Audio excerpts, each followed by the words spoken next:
Hello बच्चों, कैसे हैं आप लोग? है ना, हम लोग लास्ट क्लास में क्या पढ़ रहे थे? प्रेशर पढ़ रहे थे, उसी को हम लोग कंटिन्यू करते हैं, है ना। प्रेशर, तो थोड़ा सा क्विक रिवीजन करते हैं। प्रेशर हमने बताया था पी क्या होता है? Perpendicular force by area. क्या बताया था हमने? Perpendicular force by area. हमने इस पे क्वेश्चंस बहुत सारे सॉल्व कर लिए थे, है ना। आज हम लोग क्या पढ़ेंगे? Pressure in liquid. क्या पढ़ेंगे? Pressure in liquid. Pressure in liquid. Pressure in liquid. तो हमने क्या देखा था बच्चा कि जब भी आप किसी सरफेस पे फोर्स अप्लाई करते हो, जब भी आप किसी सरफेस पे फोर्स अप्लाई करते हो तो उस सरफेस पे क्या लगता है? प्रेशर लगता है। उस सरफेस पे क्या लगता है? प्रेशर लगता है ना। तो सेम तरीके से अगर सपोज किसी कंटेनर में लिक्विड रखा हुआ है, मान लेते हैं ये कोई कंटेनर है और इस कंटेनर में कुछ लिक्विड रखा हुआ है, कोई भी लिक्विड, वाटर हो सकता है, दूध हो सकता है, कुछ भी हो सकता है, ठीक है। इसलिए मैं सिंपली बोल रहा हूँ क्या है इसमें? लिक्विड है ना। क्या है? लिक्विड। तो ये सभी ये जो लिक्विड है इस कंटेनर में रखा हुआ है, ये लिक्विड जो है इस वॉल ऑफ द कंटेनर पे भी क्या अप्लाई करती है? प्रेशर अप्लाई करती है। क्या अप्लाई करती है बच्चा? प्रेशर। दैट मीन्स इस वॉल पे क्या लग रहा होगा? प्रेशर। वॉल, इस वॉल पे क्या लग रहा होगा? प्रेशर। ये बॉटम वॉल पे भी क्या लग रहा होगा? प्रेशर। क्या लग रहा होगा? प्रेशर। इस बॉटम वॉल पे भी क्या लग रहा होगा? प्रेशर। सॉरी, इस वॉल पे भी क्या लग रहा होगा? प्रेशर लग रहा होगा। क्या लग रहा होगा बच्चा? प्रेशर, है ना। तो लिक्विड भी, क्या कहने का मतलब क्या है कि अभी तक हमने क्या देखा कि किसी फोर्स को हम लोग जब अप्लाई करते हैं परपेंडिकुलरली किसी सरफेस पे, तो उस सरफेस पे क्या लगता है? प्रेशर लगता है। क्या लगता है? प्रेशर लगता है ना। सेम तरीके से अगर हम लोग किसी लिक्विड को किसी कंटेनर में रख देते हैं, या सिंपल बोलें लिक्विड भी क्या एग्जर्ट करती है? प्रेशर एग्जर्ट करती है। तो अगर मैं किसी पॉइंट की बात करूं यहाँ पे, इस पॉइंट पे, तो इस पॉइंट पे क्या लग रहा होता है? प्रेशर लग रहा होता है। क्या लग रहा होता है? प्रेशर। ऐसे ऐसे ऐसे चारों सभी डायरेक्शन से, एवरी पॉसिबल डायरेक्शन, ऐसे ऐसे। ओके, इसको मैं मान लेते हैं पॉइंट पी, है ना। इसी को हम लोग क्या कहते हैं? लिक्विड प्रेशर कहते हैं। क्या कहते हैं? Liquid pressure. तो हम लोग क्या लिखेंगे definition? Liquid also exert pressure that is known as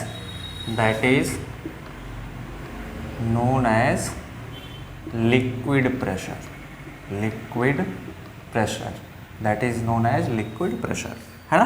जैसे ये लिक्विड रखा हुआ है, हमने इस पॉइंट पी पे क्या देखा कि चारों तरफ से सेम डायरेक्शन में प्रेशर, सेम मैग्नीट्यूड का प्रेशर लगा, एवरी पॉसिबल डायरेक्शन। और इसी प्रेशर को हम लोग क्या कहते हैं? लिक्विड प्रेशर कहते हैं। अगर मैं कोई पॉइंट यहाँ पे लूँ कंटेनर के पास में लिक्विड का, तो इस लिक्विड पे भी चारों तरफ से ऐसे सेम प्रेशर लग रहा है, ऐसे चारों तरफ से, है ना। इस पॉइंट पे, पॉइंट पी, इसको मान लेते हैं पॉइंट क्यू, है ना। तो इस पॉइंट पे जो जस्ट वॉल के बगल में है, लिक्विड ऐसे ऐसे ऐसे चारों तरफ से इस पे क्या लगा रहा है? प्रेशर लगा रहा है, जिसकी वजह से वॉल क्या एक्सपीरियंस करता है? फोर्स एक्सपीरियंस करता है। अगर इस वॉल को हटा देंगे या ये वॉल कमज़ोर होगी, तो ये जो लिक्विड है ये इस वॉल को तोड़ के बह जाएगा। क्या होगा? बह जाएगा। क्यों बह जाएगा?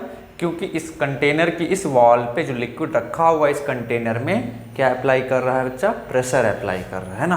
तो लिक्विड जो प्रेशर एक्सर्ट करता है, सिंपल हम लोग क्या बोलते हैं? Liquid pressure. तो मैं पूछूं what is liquid pressure?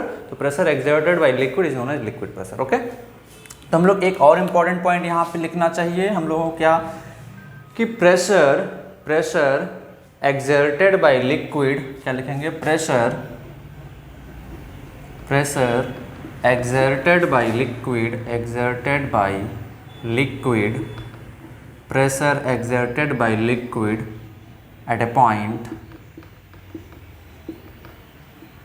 will be same in all direction. मतलब क्या है? जैसे ये पॉइंट हमने पी लिया है, तो इस पे चारों, इधर से भी प्रेशर P, इधर से भी प्रेशर P, इधर से भी प्रेशर P, ऊपर से भी प्रेशर P, साइड से भी प्रेशर P, इधर से भी प्रेशर P, हर पॉइंट, इस पॉइंट पे चारों तरफ से सेम प्रेशर। सेम तरीके से ये पॉइंट के लिए हमने इधर से प्रेशर P, इधर से प्रेशर P, इधर से प्रेशर P, इधर से प्रेशर P, इधर से प्रेशर P, हर तरफ से सेम प्रेशर। ओके, तो pressure exerted by liquid at point will be same in all direction. इसको हम लोग क्या कहते हैं? लिक्विड प्रेशर कहते हैं। क्या कहते हैं? Liquid pressure. अगर मैं इसकी बात करूं, लिक्विड प्रेशर का फार्मूला क्या होता है, कैसे निकालते हैं, तो देखिए ये सब चीज़ें बहुत ज़्यादा डिटेल में हम लोगों के अभी 9th स्टैंडर्ड में नहीं पढ़नी है ना, बट फिर भी मैं फार्मूला बता दे रहा हूँ। इसे फार्मूला तुम लोगों के सिलेबस में है नहीं, है ना। तो pressure exerted by liquid, next pressure exerted by liquid, pressure exerted by liquid. Okay, pressure exerted by liquid. मान लेते हैं कोई कंटेनर है, ये कोई कंटेनर है, कोई कंटेनर है, इसमें कुछ लिक्विड ऐसे रखा हुआ है। क्या रखा हुआ है? कोई लिक्विड रखा हुआ है। हमने कोई पॉइंट P चूज किया, इसमें कोई पॉइंट P चूज किया, यहाँ पे पॉइंट A चूज किया। जो सरफेस से कितना डेप्थ था इसका? H। कितना डेप्थ था? H डेप्थ था। ओके, हमने क्या देखा? Density of liquid, density of liquid is equal to rho, है ना। हमने क्या देखा? एक कंटेनर में कोई लिक्विड रखा हुआ, सिंपल, काफ़ी आसान है। आप प्रेशर, आप घबराए नहीं, बिल्कुल बहुत ही आसान है ना। तो हमने क्या किया कि कोई कंटेनर है, क्या है? कोई कंटेनर, इसमें लिक्विड रखा हुआ है, सरफेस से H डेप्थ नीचे पॉइंट A पे लिक्विड कितना प्रेशर एक्सर्ट कर रहा है वो हम लोगों को बताना है। तो अगर मैं यहाँ पे बोलूँ H क्या है? Vertical depth, vertical depth from free surface of the liquid, free surface of the liquid, है ना, from free surface of the liquid. Vertical depth का मतलब बिल्कुल ऐसे वर्टिकल, है ना, ऐसा नहीं कि आप यहाँ से ये वाला डेप्थ ले लिया। ऐसा कोई ऐसे भी तो बोल सकता है कि सर आप डेप्थ बोले तो ऐसे कर ले, मेजर कर ले, तो नहीं, वर्टिकल डेप्थ। कौन सा डेप्थ बच्चा? Vertical depth. बिल्कुल आपको वर्टिकल डेप्थ लेना है ना। तो प्रेशर एट पॉइंट P क्या आ जाएगा? इस पॉइंट A पे प्रेशर P क्या आ जाएगा? रो जी एच। इसको हम लोग क्या कहते हैं? Liquid pressure. This is known as liquid pressure, liquid pressure. इसको हम लोग क्या कहते हैं बच्चा? Liquid pressure. तो P is equal to rho ji h. इस पॉइंट पे कितना प्रेशर एक्सर्ट करेगा? लिक्विड, रो जी एच। अगर हम लोग एटमॉस्फेयर के प्रेशर को भी देखें तो इस पॉइंट पे एटमॉस्फेरिक प्रेशर भी आके ऐड हो जाएगा, और एटमॉस्फेरिक प्रेशर कितना होता है? P नॉट होता है। तो मैं इस पॉइंट A पे टोटल प्रेशर लिखूंगा तो क्या जाएगा? P नॉट प्लस रो जी एच। छोटा सा ब्रैकेट में नोट कर लो, total pressure at point A, PA will be equal to P naught plus rho ji H. Okay, जहाँ पे ये क्या है? एटमॉस्फेरिक प्रेशर है। फिलहाल ये भी नहीं पढ़ना है आप लोगों को। एटमॉस्फेरिक प्रेशर है, और ये क्या है? लिक्विड प्रेशर, है ना, लिक्विड प्रेशर है।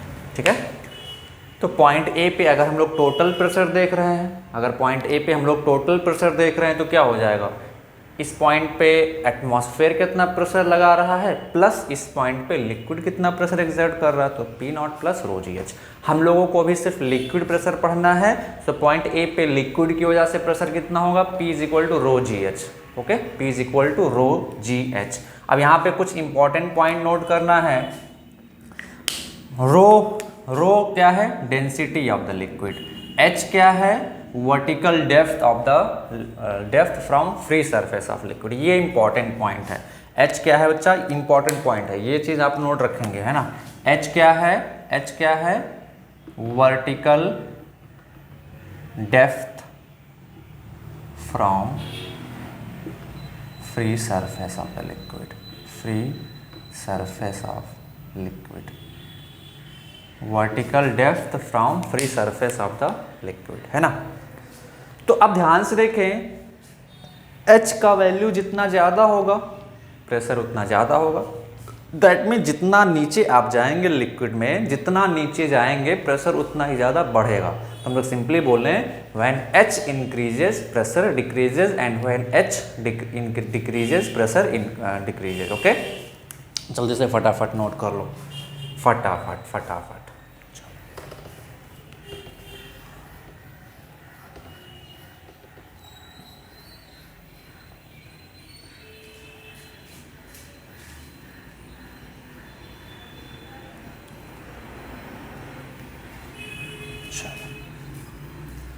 चलो नेक्स्ट क्वेश्चन देखो होता क्या है। तो pressure exerted by liquid P is equal to, हम लोगों ने क्या देखा, रो जी एच। अभी यही हम लोगों को पढ़ना है, एटमॉस्फेरिक प्रेशर नहीं ऐड करना है। मैं हम लोग क्या पढ़ रहे हैं, प्रेशर अप्लाइड बाय लिक्विड। तो प्रेशर किसी पॉइंट पे लिक्विड कितना अप्लाई करता है, रो जी एच। कितना अप्लाई करता है, रो जी एच। मान लेते हैं ये किसी कंटेनर में रखा हुआ है लिक्विड, है ना, और इस पॉइंट ए पे हम लोग देख रहे हैं जो सरफेस से इसका वर्टिकल डेप्थ, फ्री सरफेस है ना, यहाँ से इसका वर्टिकल डेप्थ कितना है, एच। तो ये एच बहुत कंफ्यूजिंग है, बहुत लोगों को नहीं समझ में आता। तो आप लोग क्या ध्यान रखेंगे, एच कितना है ना। तो हमेशा ध्यान रखेंगे जैसे डेप्थ बढ़ेगी तो यहाँ से एच का वैल्यू ज़्यादा होगा तो प्रेशर ज़्यादा होगा, एच का वैल्यू कम होगा तो प्रेशर कम होगा। अब ध्यान रहे कि ये एच कहाँ से मेजर किया हमने, ऊपर से मेजर किया, फ्री सरफेस से मेजर किया, है ना। तो एच ज़्यादा, डेप्थ ज़्यादा तो प्रेशर ज़्यादा, डेप्थ कम तो प्रेशर कम। ओके, फटाफट। चलो एक क्वेश्चन अगर मैं दूं सिंपल सा, मान लेते हैं कंटेनर है, ये क्या है, कंटेनर है।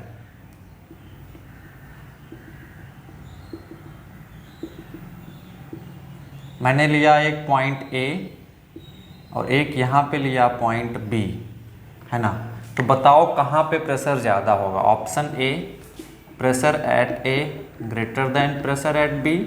Option B, pressure at B greater than pressure at A. Option C, pressure at P A is equal to pressure at B. बोलो जल्दी से फटाफट बोल दो कौन सा ऑप्शन करेक्ट है, फटाफट फटाफट फटाफट फटाफट फटाफट फटाफट, है ना। कौन सा प्रेशर ज़्यादा होगा, गुड। तो कौन सा प्रेशर ज़्यादा होगा, pressure at B will be greater than pressure at A. कैसे, अगर हम लोग ए पॉइंट ए का डेप्थ देखें तो पॉइंट ए का डेप्थ ये हो जाएगा H1, पॉइंट बी का अगर हम लोग वर्टिकल डेप्थ देखें तो पॉइंट बी का वर्टिकल डेप्थ ये H2 हो जाएगा, है ना। तो कौन सा ज़्यादा है यहाँ पे, H2 is greater then H1। तो प्रेशर एट ए जब लिखोगे तो क्या लिखोगे, रो जी H1। प्रेशर एट बी लिखोगे तो क्या लिखोगे, रो जी H2। अब ये क्वांटिटी तो दोनों में सेम है, ये किस पे डिपेंड करा, H1 और H2 पे। तो H2 ज़्यादा है तो डेप्थ ज़्यादा होगा। देखिए बहुत लोगों में कन्फ्यूजन क्या होता है कि सर आप इसका पॉइंट ए का डेप्थ यहाँ से ऐसे मेजर किए तो पॉइंट बी का भी तो ऐसे मेजर करेंगे। नहीं, हमने क्या बोला था, वर्टिकल डेप्थ होना चाहिए, ऐसे नहीं मेजर करेंगे, ऐसे तिरछा नहीं, वर्टिकल डेप्थ मेजर करते हैं। कौन सा, वर्टिकल डेप्थ, ऐसे बिल्कुल नीचे वर्टिकल डेप्थ। एच क्या था, वर्टिकल डेप्थ, है ना। चलो नोट कर लो फटाफट, मिटा देते हैं हम लोग। Vertical depth from free surface of liquid, vertical depth from free surface of liquid हम लोग मेजर करते हैं। नेक्स्ट क्वेश्चन, ये एक बीकर है, इसमें पानी भरा हुआ है, ऐसे ऐसे पानी भरा हुआ है। हमने 3 पॉइंट लिया, एक point A, this is point B, this is point C. Okay, this is point C. हम लोगों को क्या बताना है, क्वेश्चन क्या है, correct, choose correct option, choose correct option, choose correct option. Okay, option A क्या है आपके पास बच्चा, pressure at A greater than pressure at B greater than pressure at C. Option B क्या है, pressure at B greater than pressure at C greater than pressure at A. Option C क्या है, pressure at C greater than pressure at B greater than pressure at A. Option D क्या है, pressure at A is equal to pressure at B is equal to pressure at C. Okay, चलो फटाक से बता दो कौन सा correct है। गुड, तो कौन सा करेक्ट होगा, ऑप्शन डी करेक्ट है। यहाँ पे कौन सा करेक्ट है बच्चा, ऑप्शन डी करेक्ट है। कैसे करेक्ट है, हमने बोला था कि प्रेशर अप्लाइड बाय लिक्विड क्या होता है, प्रेशर अप्लाइड बाय लिक्विड क्या होता है, रो जी एच होता है। प्रेशर अप्लाइड बाय लिक्विड क्या होता है, रो जी एच होता है ना। तो अब ध्यान से देखो, और एच क्या था, vertical depth of the point. तो पॉइंट बी का डेप्थ ये हो जाएगा वर्टिकल, पॉइंट ए का डेप्थ क्या आ जाएगा, वर्टिकल डेप्थ निकालना है ना, तो इसका भी डेप्थ तो एच आ जाएगा। पॉइंट सी का वर्टिकल डेप्थ भी तो एच आ जाएगा। ऐसा नहीं यहाँ से मेजर कर लेंगे, आप बोलेंगे सर यहाँ तो लिक्विड ही आप मेजर कर रहे हैं, बच्चा उससे मतलब नहीं है। फ्री सरफेस यही होगा ना लाइन, यहाँ से फ्री सरफेस से वर्टिकल डेप्थ, तो इस पॉइंट से ये तो ये तिरछा हो जाएगा ना। अगर मैं ऐसे मेजर करता हूँ ये तिरछा वाला हो जाएगा। हमको क्या निकलना है, फ्री सरफेस से वर्टिकल डेप्थ, तो इस पॉइंट से वर्टिकल डेप्थ क्या होगा, ऐसे, है ना। तो तीनों पॉइंट का वर्टिकल डेप्थ सेम है, सेम डेप्थ पे है, तो प्रेशर भी क्या होगा, सेम होगा। आप ऐसे नोट कर सकते हो, है ऐसे आप एक कॉन्सेप्ट पे नोट कर सकते हो। In static liquid, in static liquid, static का मतलब liquid at rest, in static liquid मतलब liquid at rest, liquid at rest, okay. Pressure in a horizontal plane, pressure in a horizontal plane will be same at each and every point, at each and every point, okay, will be same at each and every point। मतलब क्या है इसका, अगर liquid rest है तो एक horizontal plane के सभी पॉइंट पे प्रेशर क्या होगा, सेम होगा। एक प्लेन के सभी एक हॉरिजॉन्टल प्लेन के सभी पॉइंट पे प्रेशर क्या होगा, सेम होगा। जैसे मैं बोलूँ क्वेश्चन ऐसे, मान लेते हैं कोई बड़ा सा कंटेनर है ना, इसमें कोई लिक्विड भरा हुआ है ना। मैंने 2 पॉइंट लिया, एक पॉइंट यहाँ पे लिया, एक पॉइंट यहाँ पे लिया, है ना, ए और बी। अब क्या देखें कि ए बी एक ही हॉरिजॉन्टल प्लेन में, मतलब एक ही ये हॉरिजॉन्टल प्लेन, बिल्कुल हॉरिजॉन्टल प्लेन में है। तो जब हॉरिजॉन्टल प्लेन में जितना डेप्थ इसका यहाँ से होगा उतना ही डेप्थ इसका यहाँ से होगा। तो हम लोग क्या देखते हैं, ए और बी एक हॉरिजॉन्टल लाइन पे है, एक ही हॉरिजॉन्टल लाइन पे है। लाइन बिल्कुल हॉरिजॉन्टल होना चाहिए ऐसे। तो हम लोग क्या लिख देंगे, pressure at A is equal to pressure at B, pressure at A is equal to pressure at B. क्योंकि एक ही हॉरिजॉन्टल प्लेन में है तो वर्टिकल डेप्थ तो सेम ही होगा, है ना। तो आप लोगों को क्या देखना, अगर एक हॉरिजॉन्टल प्लेन में है, एक हॉरिजॉन्टल लाइन में है पॉइंट, तो दोनों पॉइंट पे प्रेशर क्या होगा, सेम होगा। अब मैं अगर दूसरा पॉइंट बोलूँ, suppose point C and this one is point D, तो बताओ पॉइंट सी और पॉइंट डी क्या एक हॉरिजॉन्टल लाइन में होंगे, नहीं। अगर मैं पॉइंट सी से एक हॉरिजॉन्टल लाइन बनाऊंगा तो क्या बनेगा, ऐसा बनेगा। अगर मैं पॉइंट डी से एक हॉरिजॉन्टल लाइन बनाऊंगा तो ऐसा लाइन बनेगा। तो क्या पॉइंट सी और पॉइंट डी एक हॉरिजॉन्टल लाइन में आ रहे हैं, नहीं। तो pressure at C will not be equal to pressure at D. तो अगर बराबर नहीं है तो क्या है, तो हम लोग क्या देखेंगे कि इसका डेप्थ ज़्यादा है। तो हम लोग क्या देखते हैं, पॉइंट सी का डेप्थ कम है, पॉइंट सी के लिए इतना डेप्थ होगा और पॉइंट डी के लिए इतना डेप्थ हो जाएगा। तो क्या हम लोग बोलेंगे, pressure at D is greater than pressure at C, okay. Is that clear, note कर लो फटाफट। चलो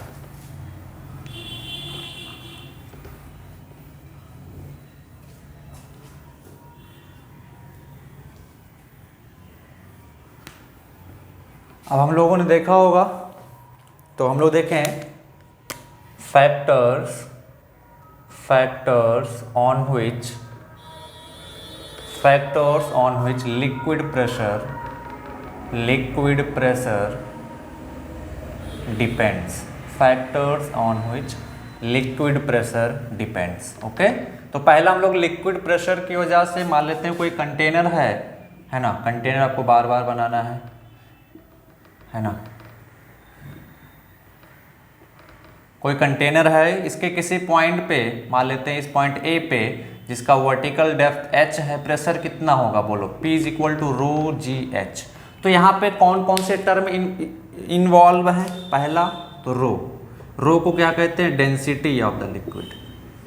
जी क्या है, ग्रेविटेशनल एक्सीलरेशन। एच क्या है, डेप्थ, वर्टिकल डेप्थ। तो प्रेशर किस पे डिपेंड कर रहा है, अगर डेंसिटी लिक्विड का ज़्यादा होगा तो इस फार्मूले से प्रेशर भी ज़्यादा हो जाएगा। अगर g ग्रेविटेशनल एक्सीलरेशन बढ़ जाएगा, सिंपल बोले तो प्रेशर बढ़ जाएगा। डेप्थ हो ज़्यादा होगा तो प्रेशर ज़्यादा होगा। तो किन किन फैक्टर्स पे डिपेंड कर रहा है बच्चा? पहला factors density of the liquid. किस पे डिपेंड कर रहा है? Density of the liquid. किस पे डिपेंड कर रहा है? Density of the liquid. कैसे डिपेंड कर रहा है? अगर डेंसिटी ज़्यादा होगा तो प्रेशर ज़्यादा होगा, डेंसिटी कम होगा तो प्रेशर कम होगा। तो कैसे डिपेंड कर रहा है डेंसिटी ऑफ द लिक्विड पे? If density increases then pressure also increases, okay, and if density decreases then pressure also decreases। Simply बोलें तो प्रोपोर्शनल है। दूसरा कौन सा फैक्टर है? दूसरा कौन सा फैक्टर है बोलो? Gravitational acceleration. ग्रेविटेशनल एक्सीलरेशन है ना। अब ग्रेविटेशनल एक्सीलरेशन का वैल्यू घटेगा तो प्रेशर घटेगा, ग्रेविटेशनल एक्सीलरेशन का वैल्यू बढ़ेगा तो प्रेशर बढ़ेगा। तो हम लोग क्या लिख देंगे यहाँ पे वही चीज़ लिख देंगे। अगर ग्रेविटेशनल एक्सीलरेशन बढ़ेगा तो प्रेशर क्या होगा? बढ़ेगा, है ना। अगर ग्रेविटेशनल एक्सीलरेशन घटेगा तो प्रेशर क्या होगा? घटेगा। सिंपल है ना, नोट कर लो। If gravitational acceleration decreases then pressure decreases, and if gravitational acceleration increases then pressure also increases. Same तरीके से ऑप्शन सी है। Depth on vertical depth. Vertical depth किस पे डिपेंड कर रहा है? On vertical depth. किस पे डिपेंड कर रहा है? On vertical depth h। तो बताओ, डेप्थ जितना ज़्यादा होगा प्रेशर उतना ज़्यादा होगा, है ना। तो हम लोग क्या लिखेंगे? Depth will be more than pressure exerted by liquid will be more, okay, and if depth will be less than pressure exerted by liquid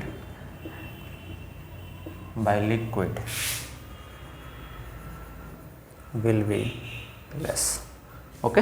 अगर डेप्थ ज़्यादा होगा तो प्रेशर ज़्यादा होगा, डेप्थ कम होगा तो प्रेशर कम होगा। ये चीज़ आप लोगों को याद रखनी है। Is that clear to everyone? Okay. तो अभी आप लोगों ने क्या देखा कि जैसे जैसे हम लोग पानी में नीचे की तरफ जाते हैं तो हम पे प्रेशर ज़्यादा बढ़ता है। तो जो लोग गोताखोर होते हैं समंदर वगैरह में, ऑक्सीजन वगैरह लेके खोदते हैं, वो बहुत ज़्यादा नीचे तक जाने के लिए उनको मना किया जाता है, क्योंकि बहुत ज़्यादा नीचे जाएंगे तो उन पर प्रेशर बढ़ेगा और उनको सांस लेने में दिक्कत हो सकती है ना। इसलिए बहुत ज़्यादा नीचे तक उनको नहीं जाने दिया जाता है ना। जो होते हैं ना, हम लोग जाते हैं तो बहुत शौकीन होते हैं, जो स्कूबा डाइविंग जिसको कहते हैं, हम लोग नीचे की तरफ जाते हैं ना। खैर, तो जैसे जैसे नीचे जाते हैं प्रेशर बढ़ता जाता है, कहने का मतलब ये है। तो आप लोगों ने देखा होगा एक क्वेश्चन यहाँ पे, एक डैम की जो दीवार होती है वो नीचे की तरफ मोटी होती है, ऊपर की तरफ पतली होती है। क्यों होती है भाई? ऐसा क्यों होता है? इसी वजह से, क्योंकि जैसे जैसे आप नीचे जाते हैं प्रेशर क्या होता जाता है? बढ़ता जाता है ना। तो प्रेशर को हेवी अमाउंट ऑफ प्रेशर को सस्टेन करने के लिए हमें क्या चाहिए होगा? हेवी वॉल चाहिए होगा ना। जैसे मान लेते हैं ये डैम है, डैम का वॉल है ना, जो नदी वगैरह पे डैम बनाए जाते हैं, है ना। अब मान लेते हैं ये रिवर है, पानी ऐसे फ्लो कर रहा है, दिस इज रिवर, है ना। सभी लोगों ने डैम वगैरह देखा होगा, है ना। ये ग्राउंड है। तो अभी क्या होगा? यहाँ पे तो प्रेशर एटमॉस्फेरिक, यहाँ पे लिक्विड ही नहीं, तो लिक्विड उधर प्रेशर जीरो हो जाएगा, सिर्फ एटमॉस्फेरिक प्रेशर होगा।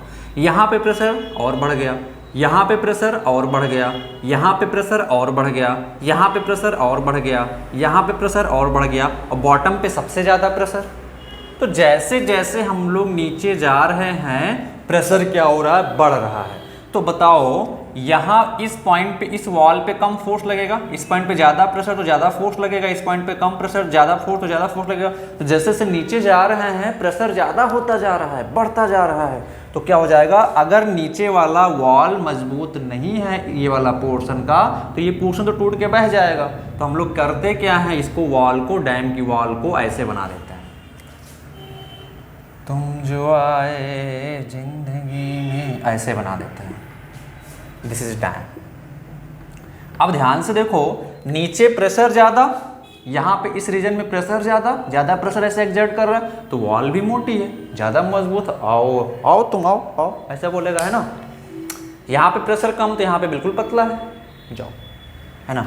तो जैसे ज़्यादा यहाँ पे प्रेशर, तो वॉल को हमने मोटी बना दिया, तगड़ा बना दिया, तंदुरुस्त बना दिया, है ना। तो सेम उसी तरीके से, ओके। तो ये क्वेश्चन पूछा जाता है कि why dam are thicker when we go inside, okay. या नीचे की तरफ डैम थिकर क्यों होता है। तो आप नोट कर लेंगे इस पॉइंट को, wall of dam is made thicker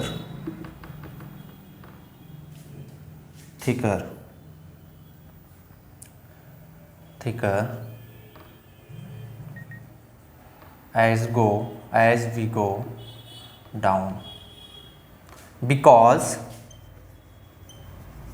pressure will be high at, because pressure increases with depth, okay. So to sustain high amount of pressure,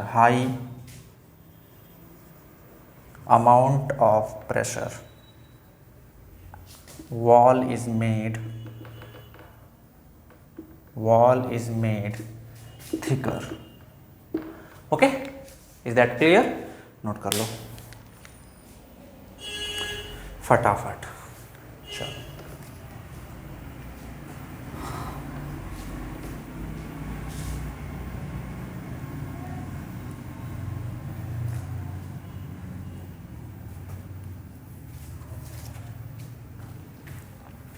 okay तो ये हो गया हमारा लिक्विड के प्रेशर के बारे में। क्या हो गया, लिक्विड प्रेशर के बारे में। हम लोग आते हैं बायंसी पे।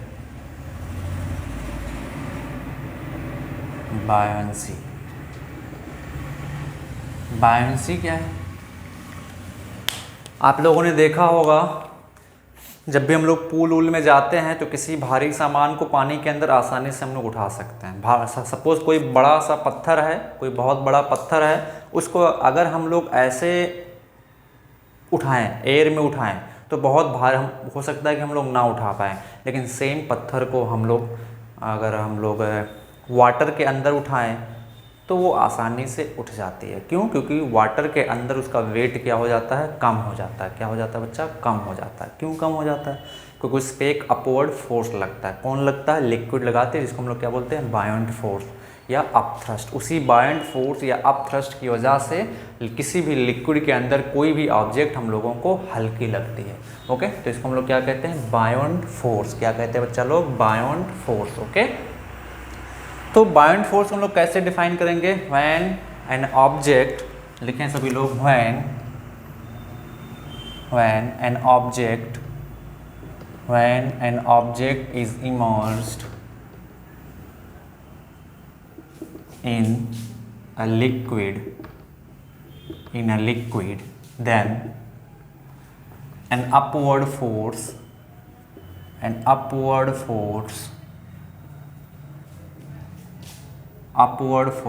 or thrust act on the object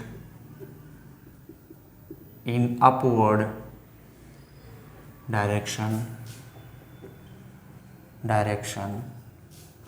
exerted by liquid is known as buoyant force।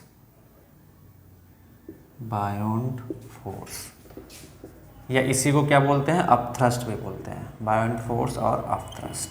तो ये जो हमने डेफिनेशन लिखा है वो बायोंट फोर्स लिखा है। किसका डेफिनेशन है, बायोंट फोर्स का। What is buoyant force, what is buoyant force, what is buoyant force. Okay, तो बायोंट फोर्स क्या है, जब भी हम लोग किसी ऑब्जेक्ट को, जब भी किसी ऑब्जेक्ट को हम लोग किसी लिक्विड में इमर्ज करते हैं, किसी लिक्विड में इमर्ज करते हैं, तो उस पर एक ऊपर की तरफ फोर्स लगता है, जिसको क्या बोलते हैं, बायोंट फोर्स बोलते हैं या अपथ्रस्ट बोलते हैं। ये अपथ्रस्ट या बायोंट फोर्स कौन लगाता है, ये अपथ्रस्ट या बायोंट फोर्स कौन लगाता है, लिक्विड लगाता है ना। इसी को हम लोग क्या कहते हैं, बायोंट फोर्स कहते हैं। इसको अगर हम लोग कैसे देखेंगे, कैसे पता चला कि ये लिक्विड लगा रहा है, तो इसके लिए हम लोग क्या करते हैं, मान लेते हैं कंटेनर है, क्या है ये, कंटेनर है ना। हम लोग क्या करते हैं, एक स्प्रिंग बैलेंस लेते हैं, हम लोग क्या करते हैं, एक स्प्रिंग बैलेंस लेते हैं। स्प्रिंग बैलेंस का मतलब सभी को पता होगा भाई, है ना। इस स्प्रिंग बैलेंस से हम लोग क्या करते हैं, एक बड़ा सा पत्थर लटका देते हैं, है ना, बड़ा सा पत्थर लटका देते हैं, है ना, और इसका वेट हवा में मेजर कर लेते हैं, है ना। ये मान लेते हैं स्टोन है, बड़ा सा पत्थर लटका दिए, है ना। आपने स्प्रिंग बैलेंस देखा होगा, जब भी हम लोग स्प्रिंग बैलेंस से किसी ऑब्जेक्ट लटकाते हैं तो उसका वेट हमको पता चल जाता है। तो सेम तरीके से ये ऑब्जेक्ट का पत्थर है, सॉरी ये स्टोन है, इसको हमने, इसका वेट जो है हमने हवा में मेजर कर लिया है। अब मैं क्या करता हूँ, इसको इस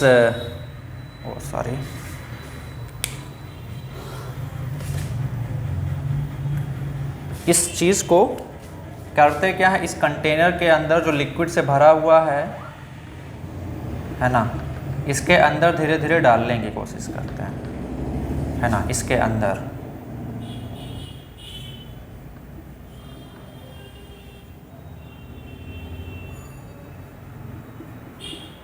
इसके अंदर, है ना। तो जब इसके अंदर हम लोगों ने डाल दिया तो इसका वेट कम हो गया। वेट क्या हो गया, इसका कम हो गया। इसका वेट, इस स्टोन का वेट क्या हो गया, कम हो गया। क्यों कम हो गया, अभी भी ध्यान से देखें तो इस पे जो ग्रेविटेशनल फोर्स है, इस स्टोन पे, स्टोन ग्रेविटेशनल फोर्स जो अर्थ लगा रही है वो mg अभी भी लगा रही है। इस स्टोन पे अर्थ जो है ग्रेविटेशनल फोर्स mg अभी भी लगा रही है, बट अभी ये लिक्विड में चला गया तो लिक्विड भी इस पे एक ऊपर की तरफ फोर्स लगा देती है ऐसे F, और इस फोर्स को हम लोग क्या बोलते हैं, बायोंट फोर्स बोलते हैं, बायोंट फोर्स या अपथ्रस्ट ऑफ लिक्विड बोलते हैं ना। इसी फोर्स की वजह से इस ऑब्जेक्ट पे नेट फोर्स क्या हो जाता है, घट जाता है। नेट फोर्स घट जाएगा तो ऑब्जेक्ट क्या हो जाएगा, ऑब्जेक्ट के वेट में कमी आ जाएगी। This is Fv, this is mg। Is that clear, note कर लो जल्दी से, फटाफट फटाफट। चलो इसी को हम लोग क्या कहते हैं, चलो बायोंट फोर्स कहते हैं। बहुत आसान चीज़ है। बायोंट फोर्स तो हम लोगों को पता चल गया कि जब भी हम लोग किसी लिक्विड को, बायोंट फोर्स तो हम लोगों को पता चल गया ना कि जब भी किसी लिक्विड को, जब भी किसी ऑब्जेक्ट को हम लोग लिक्विड में इमर्ज करते हैं तो उस पर अपवर्ड फोर्स लगता है। क्या लगता है, अपवर्ड फोर्स लगता है। और उसी अपवर्ड फोर्स को हम लोग क्या कहते हैं, बायोंट फोर्स या अपथ्रस्ट ऑफ द लिक्विड कहते हैं। तो बायोंट फोर्स आपसे कोई पूछे तो आप लोग ऐसे सिंपल भी बोल सकते हो, upthrust applied by the liquid. Okay, तो एक इंपॉर्टेंट पॉइंट आप लोग नोट करोगे, बहुत ही इंपॉर्टेंट पॉइंट, बायोंट फोर्स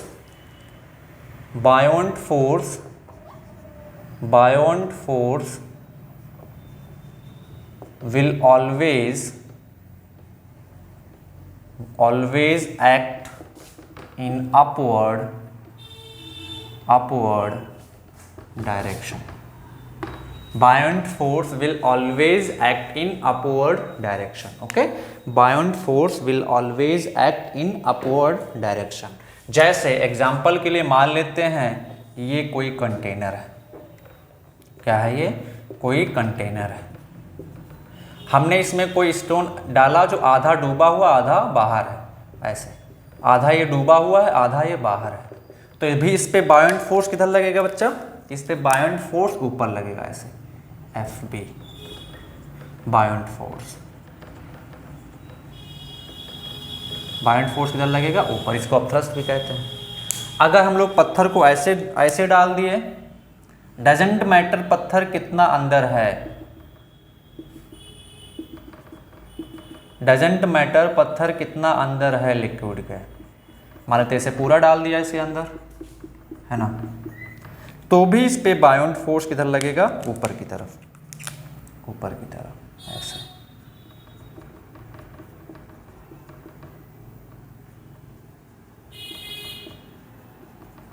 तो बायोंट फोर्स हमेशा ऑब्जेक्ट पे किधर लगेगा, ऊपर की तरफ। अच्छा, यहाँ पे ग्रेविटेशनल फोर्स जो अर्थ लगा रही होगी वो तो नीचे लगेगा mg, यहाँ पे भी ग्रेविटेशनल फोर्स जो अर्थ लगा रही होगी किधर लगेगा, mg लगेगा नीचे, है ना। तो बायोंट फोर्स डजंट मैटर किस ऑब्जेक्ट पे कैसे कहाँ पे लग रहा है, डायरेक्शन हमेशा उसका ऊपर की तरफ होगा, है ना। तो आप इस चीज़ को हमेशा नोट कर लोगे, direction of बायोंट force will always be in upward direction. Okay, तो यह तो हम लोगों ने पता लगा लिया कि जब भी किसी ऑब्जेक्ट को लिक्विड में डाला जाता है तो लिक्विड इस पे अपवर्ड फोर्स लगाती है, जिसको हम लोग बायोंट फोर्स कहते हैं। बट भैया कितना फोर्स लगाती है, मैग्नीट्यूड और डायरेक्शन भी हम लोगों को पता चल गया कि इस बायोंट फोर्स का डायरेक्शन ऊपर की तरफ होगा, क्योंकि बेसिकली बायोंट फोर्स कैसा क्वांटिटी है, वेक्टर क्वांटिटी है।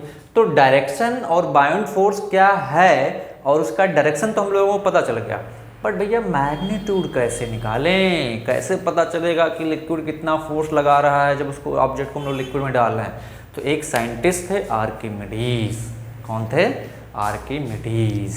ओके, उन्होंने एक एक्सपेरिमेंट किया, क्या किया, एक्सपेरिमेंट किया और अपना एक लॉ दे दिया जिसको हम लोग क्या बोलते हैं, आर्किमिडीज प्रिंसिपल, और वहीं से हम लोग बायोंट फोर्स के मैग्नीट्यूड को कैलकुलेट कर पाते हैं। ओके, तो next write down Archimedes experiment, Archimedes experiment. Okay, Archimedes experiment, Archimedes experiment, Archimedes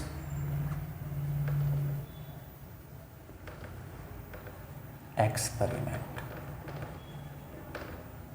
तो इन्होंने क्या किया, बहुत बड़े साइंटिस्ट थे, इनको कैसे पता चला, वो एक बार बाथ टब में नहा रहे थे, तो जब वो बाथ टब में कूदे तो कुछ पानी बाहर आ गया, तो नहाते रहे तो ना उनको अचानक से ध्यान आया कि अरे अरे मेरे को अचानक से ध्यान आया ना उनको कि मैग्नीट्यूड मेरे को पता चल गया, तो यूरेका यूरेका चिल्ला के बाहर भागे थे, है ना, बाहर भागे थे। फिर उनको पता लग गया कि हाँ अब मैं कैलकुलेट कर सकता हूँ मैग्नीट्यूड ऑफ बायोंट फोर्स। तो वो आर्किमिडीज का एक्सपेरिमेंट क्या है उसको लिखें।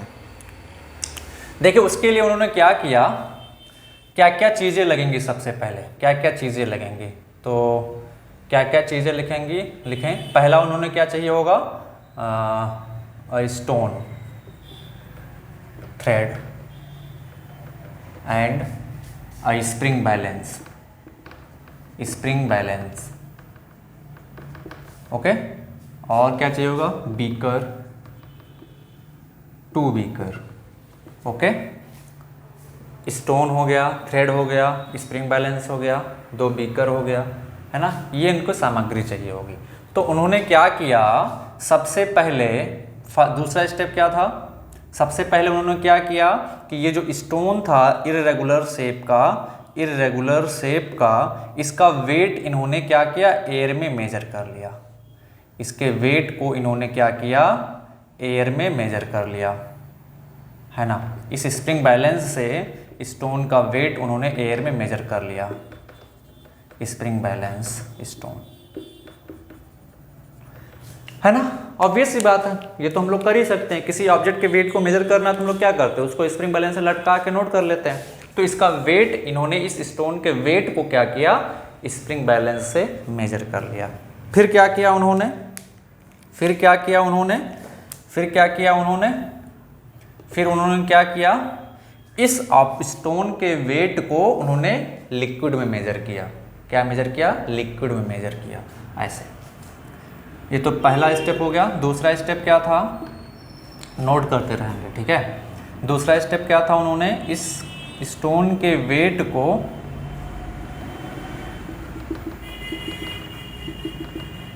स्प्रिंग बैलेंस से इन्होंने क्या किया,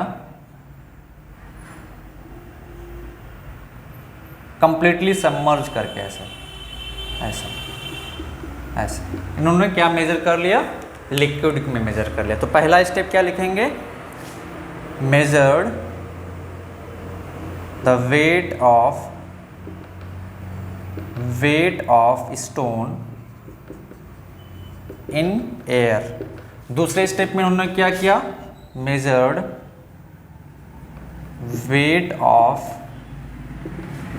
stone in water, stone in liquid से वाटर में मेजर कर लिया, है ना। मान लेते हैं जैसे यहाँ पे इसका वेट कितना आया था 10 न्यूटन, जब इसमें मेजर किया तो वेट कितना आ गया 8 न्यूटन, है ना। Is that clear to everyone? Note करो।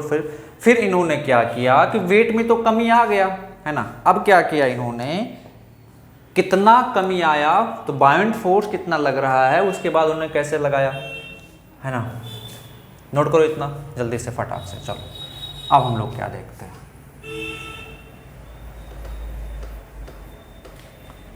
अब क्या किया इन्होंने, है ना, वीकर लिया, वीकर ये इसमें पानी भरा, इसमें क्या भरा, पूरा पानी भरा, ऐसे पानी भरा, ऐसे पानी भर दिया, है ना। और यहाँ पे ऐसे पूरा पानी भर दिया, सॉरी,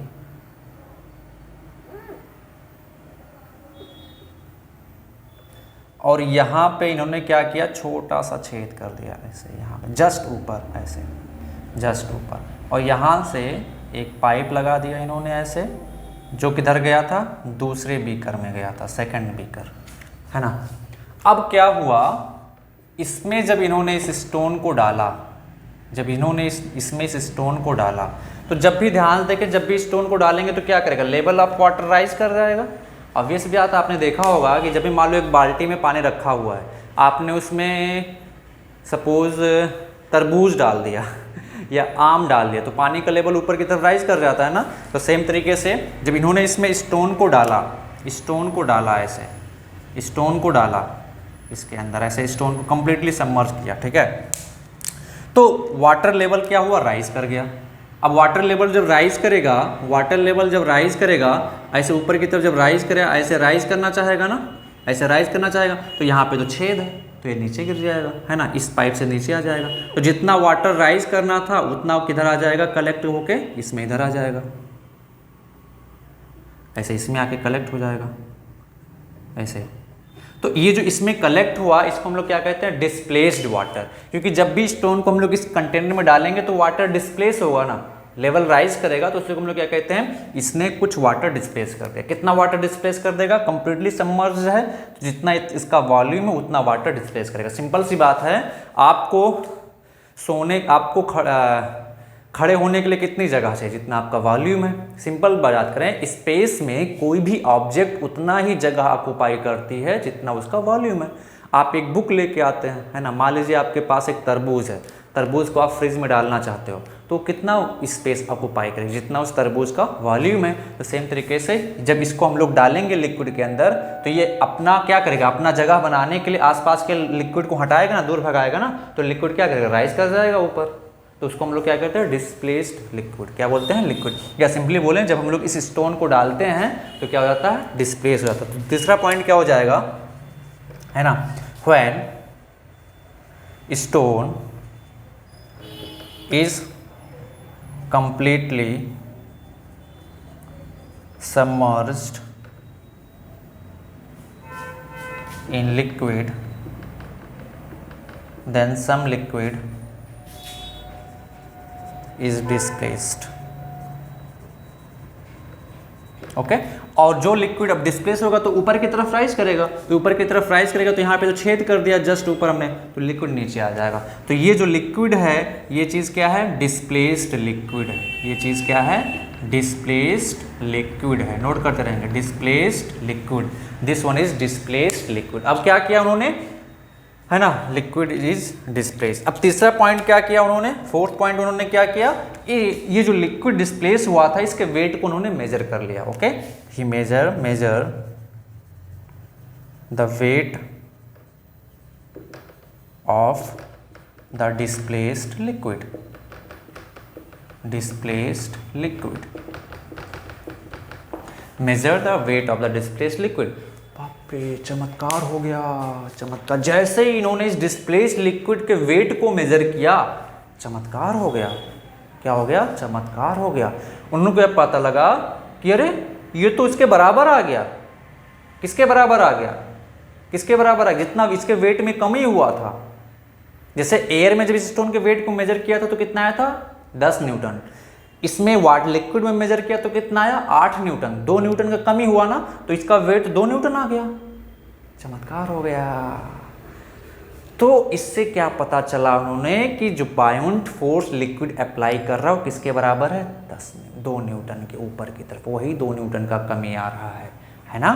तो यहाँ से क्या लिखा उन्होंने? 5th कंक्लूजन लिखा कि measured weight of the displaced liquid, measured the weight of the displaced liquid. Okay, he found that weight of the displaced liquid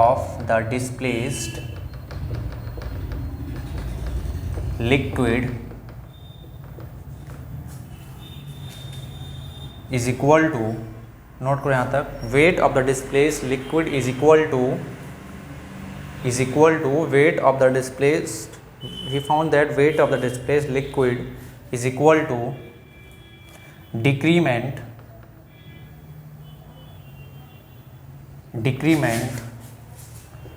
in the weight of stone, okay. बस यहीं से उन्होंने बायोंट फोर्स को पता लगा लिया। ओके, नोट करो फटाक से। चलो मिटा देता हूँ मैं इस पॉइंट को, मिटा देता हूँ, है ना। तो यहाँ से क्या पता चल गया बच्चा कि जितना इसके वेट में कमी हुआ था वो किसके बराबर है?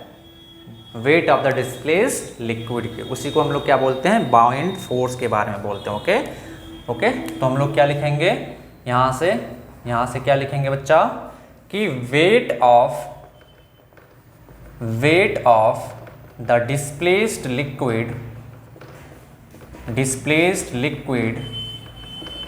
is equal to the difference in weight of stone in air and in liquid। Okay, मतलब क्या था? जैसे हमने बोला था ना कि वेट ऑफ दिस, इसका वेट 2 न्यूटन आया, मान लेते हैं, और 2 न्यूटन क्या था? डिफरेंस। जैसे इस स्टोन को हमने एयर में मेजर किया तब वेट कितना आया था? इस स्टोन को हमने एयर में मेजर किया तब वेट कितना आया था बच्चा? 10 न्यूटन। जब हमने इसको वाटर के अंदर मेजर किया तो कितना है? 8 न्यूटन। डिफरेंस कितने का आया? 2 न्यूटन। तो ये जिसका जो वेट था वो उसके डिफरेंस के बराबर था। तो हम लोग यहाँ से लिख सकते हैं, अच्छा इस पोर्शन को भी मिटा दे रहा हूँ, है ना। तो यहाँ से हम लोग क्या लिख सकते हैं? बच्चा? यहाँ से हम लोग क्या लिख सकते हैं कि wait of the displaced liquid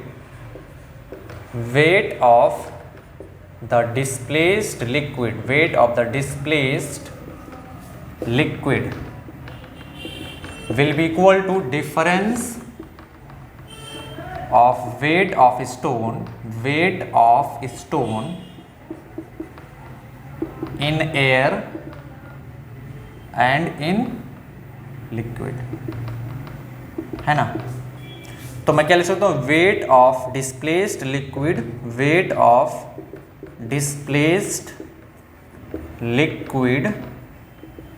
will be equal to weight of stone in air minus weight of stone in liquid।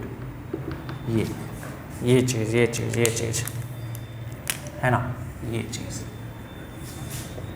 ये कंक्लूजन निकाला उन्होंने। अब ये चीज क्या है बच्चा? This is buoyant force, this is equal to buoyant force. यही बायोंट फोर्स है और इसका डायरेक्शन किधर की तरफ है? ऊपर की तरफ। ओके, तो ये इतना एक्सपेरिमेंट करने के बाद उन्होंने अपना एक प्रिंसिपल दे दिया जिसको हम लोग किसके नाम से जानते हैं बच्चा? Archimedes principle. तो next write down Archimedes principle फटाक से। चलो मिटा देता हूँ इसको, आर्किमिडीज प्रिंसिपल। Archimedes principal.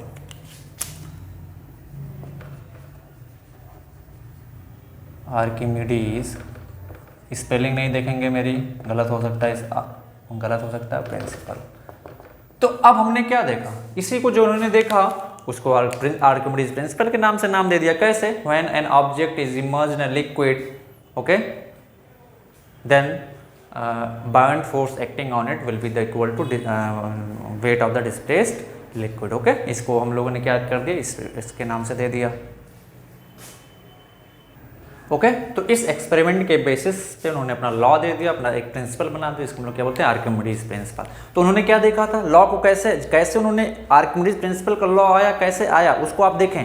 पहले स्टोन लिया, वेट मेजर किया एयर में, फिर उसका वेट मेजर किया लिक्विड में डाल के, डिफरेंस आया दोनों में। फिर उन्होंने क्या किया, जो लिक्विड डिस्प्लेस हुआ था उसके वेट को मेजर किया, अरे ये तो दोनों के डिफरेंस के बराबर आ गया, that means weight in air और वेट इन लिक्विड का जो डिफरेंस था वो तो वेट डिस्प्लेस के बराबर आ गया, है ना।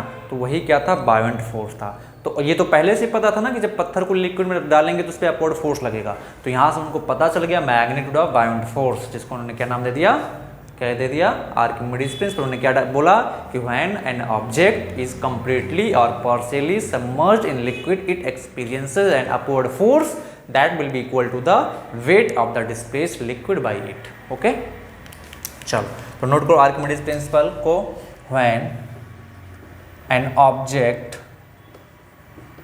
is submerged partially or fully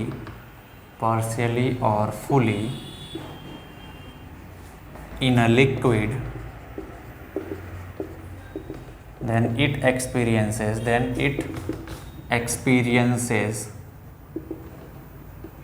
an upward force, okay, that is equal to the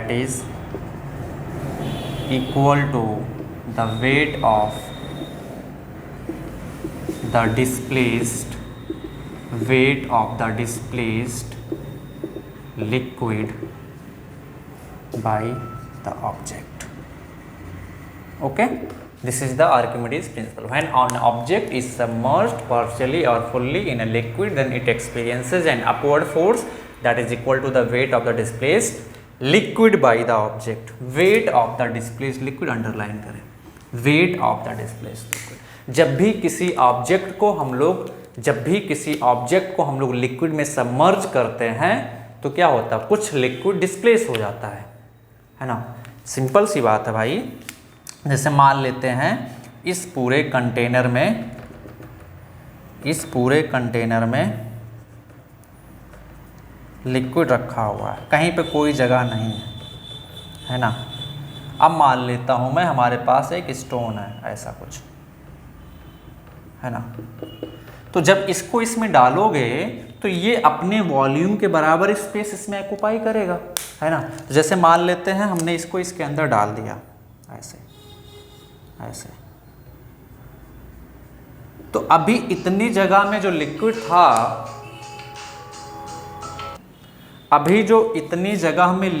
था, वो कहाँ गया, उसको इसने डिस्प्लेस कर दिया। तो इतनी जगह में जो लिक्विड था, ये जो आप रेड वाला देख रहे हैं, पहले इतनी जगह में लिक्विड रहा होगा ना ऐसे, ये इसकी जगह पे अभी जितनी जगह में ये पत्थर आके बैठा हुआ पानी के अंदर, इतनी जगह में क्या रहा होगा, लिक्विड रहा होगा।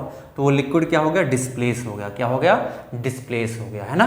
तो सेम तरीके से मान लेते हैं, दूसरा एग्जांपल लेते हैं।